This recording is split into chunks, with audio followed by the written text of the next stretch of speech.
Hello, thank you for joining. I am that one IT guru that today is going to bring you some knowledge about what 2FA or MFA is, and one way that I believe we can use this to stop credit card theft and credit card fraud, at least in the United States, if not worldwide.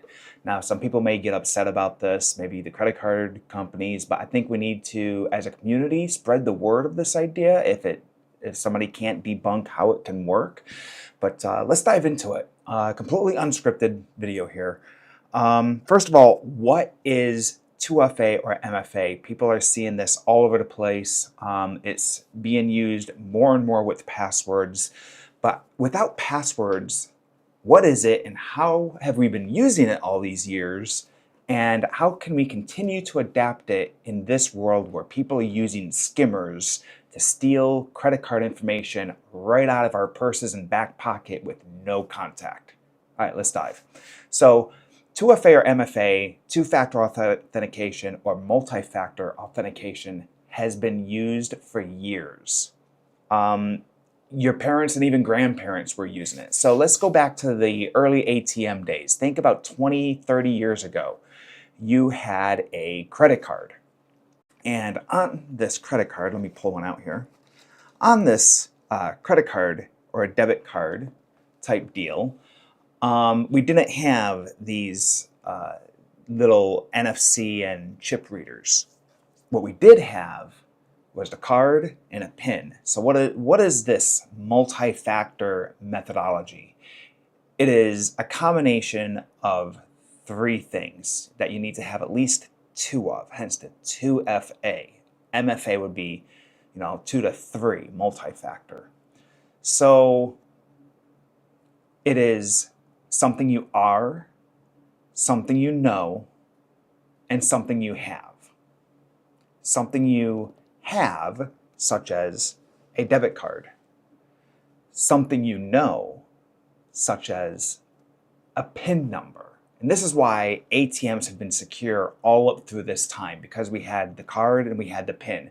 If you didn't have even one of those, you had to have both in order for you to be able to pull money out of an ATM machine.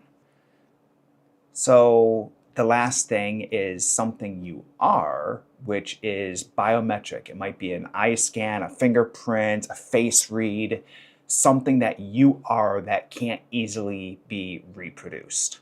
This is why a lot of times iPhones and stuff, they want you to turn your head or something when you're creating face recognition, because it helps it better understand a three-dimensional view of your face and not allow it to rely on somebody holding a picture to a phone, which theoretically can work. Please don't go doing anything here maliciously at my guidance. But it is very difficult now. So how could this help us with the fact that we have these NFC symbols and the ability to just, take a device and say, somebody has a skimming device. This is not a skimmer. This is just a random device on my desk.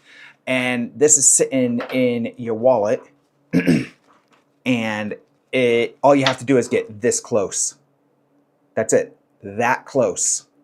Maybe not even that close in some instances. And a high-powered device can skim and read the numbers off of that card, which is stealing and is illegal. So how do we protect against that? Well, I've seen a few technologies out there over the years that I think could be adopted. Number one, credit cards should have potentially two different sets of numbers. One that would be for the physical card itself, and the other one should be something that you have documented and you're using only for online purchases, meaning it's not going to be a physical card. What if we had a physical switch that come in contact with some of the wires in here that allow this to be an antenna to transmit the information? It can either be a physical switch or a physical contact, meaning that when you're using the card, it won't physically function by tapping something or inserting unless there's like maybe 2 contact points here that you have to hold with your finger as you put it in. And while it's authenticating, we normally go and we'll take a credit card machine and we'll stick our card in it and let go, and it'll say authorizing, okay, please remove your card. We grab it. We weren't holding it. What if for the chip, we were to say insert it, and we couldn't let go because our fingers are touching 2 points that allow a physical connection to allow the physical chip to be used?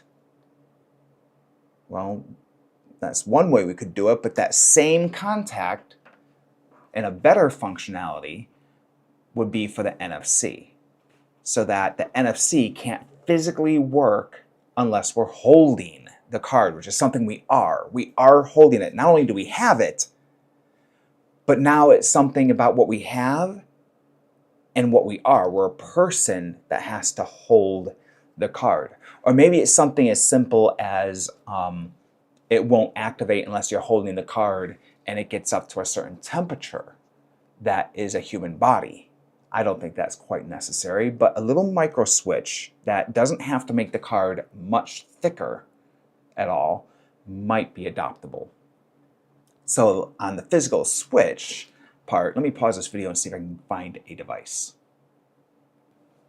Okay, I found one. And not only did I find one, but I found one of these. And what you may recognize is that this is a micro SD card and a SD card reader. A lot of times these are found with GoPros or other small electronic devices like cameras, dash cams and stuff, to where you'll end up with a tiny little SD card like this, and in some cases to read it you need to insert it into something like this. This is a standard size micro SD card reader, but this is the physical size of a regular SD card. And what you'll notice, if I can get a zoom on here, is that there is a little lock switch right down here. Let's see if I can get it to focus. And with that lock switch, let's see if I can adjust this. Nope. With that switch, that physically locks. I'm going to move it over. It's on the other side. You'll see it in its small little position. And now I'm going to move it to another position. And now it's on the other side.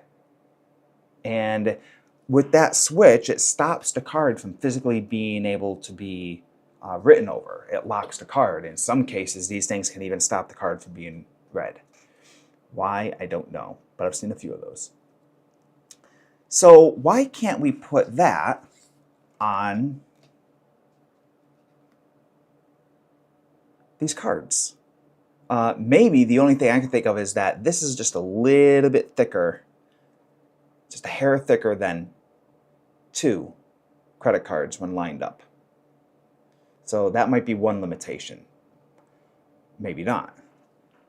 But I can tell you that this micro SD card is actually thinner than a credit card when looking at it, just by a hair. So those are my ideas. If you think this is valuable, or if you think that we could make this work, let's get this video out there. Send it to everybody. Send it to Trump. I don't care. He's trying to cut costs. Let's stop the bleed of illegal credit card theft. And let's just implement some 2-factor authentication on the actual NFC functionality of our cards. In fact, I've been in situations where I was getting shipped a card, and while it was being shipped, it must have been skimmed, because the new card never got used except for by a thief. So maybe that would help, that maybe you keep the card at home. You don't know if it was skimmed 6 months ago while it was on its way to you, and it's just waiting to get sold on the dark webs and somebody eventually use it at a Walmart 1,000 miles away, and you find out about it 2 months later. So that's my idea. That's my information about 2FA, MFA on physical ATM type credit cards. And if you like this video, please feel free to subscribe and hit that bell. I hope to be bringing you more content like this, and I appreciate you supporting my channel, and thanks for watching.